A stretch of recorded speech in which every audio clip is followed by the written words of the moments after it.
तो आज हम एक ऐसी कला में महारत हासिल करने वाले हैं जो आज की दुनिया में, सच कहूं तो, किसी सुपर पावर से कम नहीं है। और वो है फोकस।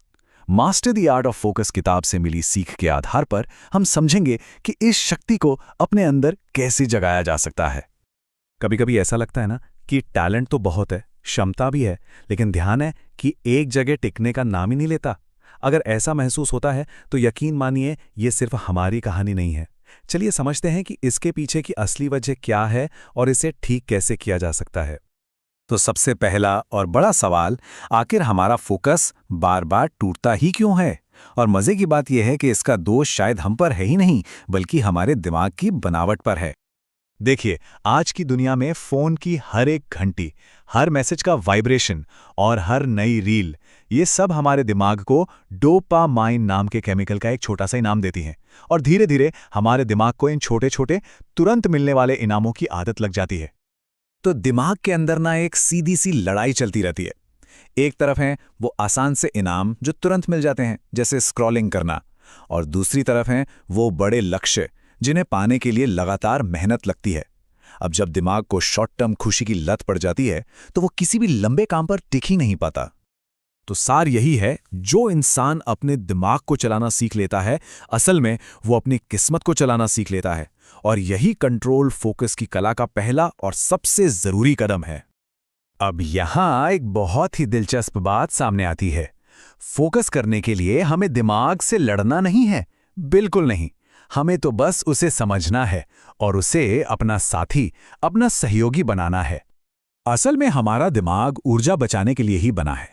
तो जब भी कोई मुश्किल काम सामने आता है तो दिमाग उसे खतरे की तरह देखता है और हमें आसान रास्ते की तरफ धकेलता है। ये कोई कमी नहीं है, ये तो हजारों सालों से चला आ रहा एक सर्वाइवल मैकेनिज्म है।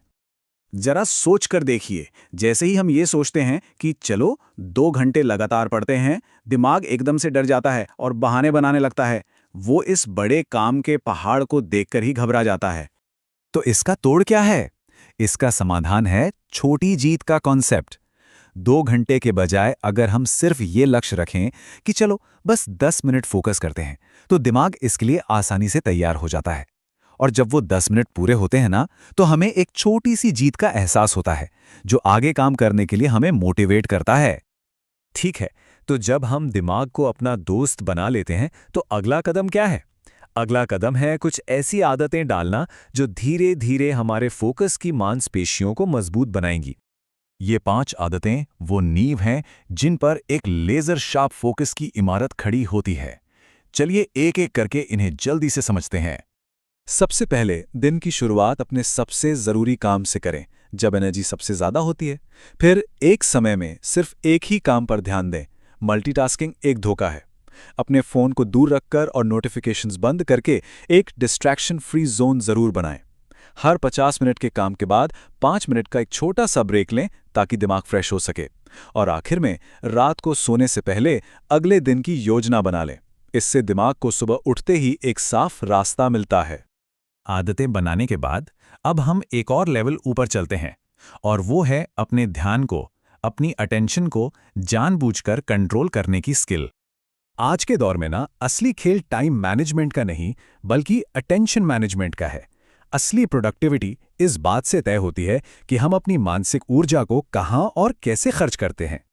और अपनी अटेंशन को मैनेज करने के लिए एक बहुत ही असरदार और आजमाया हुआ टूल है जिसे पोमोडोरो तकनीक कहते हैं।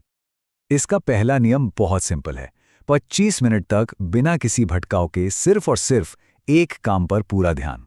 मतलब कोई फोन नहीं, कोई दूसरा टैब नहीं, बस आपका काम। और जैसे ये 25 मिनट का फोकस सेशन खत्म हो, तुरंत 5 मिनट का एक छोटा सा ब्रेक लीजिए। ये ब्रेक दिमाग को रिचार्ज करता है और अगले 25 मिनट के सेशन के लिए तैयार करता है। बस इसी साइकिल को दोहराते रहना है।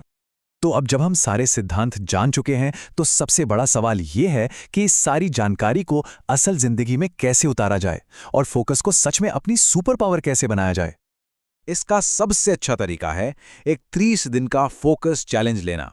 इन सभी सिद्धांतों को अगले 30 दिनों तक लगातार अमल में लाना है, ताकि ये सिर्फ जानकारी ना रहकर हमारी एक पक्की आदत बन जाए। इस चैलेंज को कामयाब बनाने के लिए कुछ बातें याद रखनी है। रोजाना छोटे और अचीवेबल लक्ष्य बनाएं। अपनी प्रोग्रेस पर नजर रखें, इससे मोटिवेशन मिलता है। और हाँ, हर छोटी जीत का जश्न मनाना ना भूलें। और सबसे जरूरी बात, अगर कोई दिन अच्छा ना भी जाए तो निराश नहीं होना है। परफेक्शन नहीं, लगातार कोशिश करना ही असली जीत है। क्योंकि आखिर में ये याद रखना है कि फोकस सिर्फ एक स्किल नहीं है, ये एक सुपर पावर है। इसे साध कर कोई भी, सच में कोई भी लक्ष्य हासिल किया जा सकता है। और इस सुपर पावर को अनलॉक करने की चाबी अब हम सबके पास है। तो अब सोचने वाली बात यह है कि इस सफर को शुरू करने के लिए हमारी पहली छोटी जीत क्या होगी? वो पहला 10 मिनट का फोकस्ड सेशन कौन सा होगा जिसे आज ही पूरा किया जा सकता है?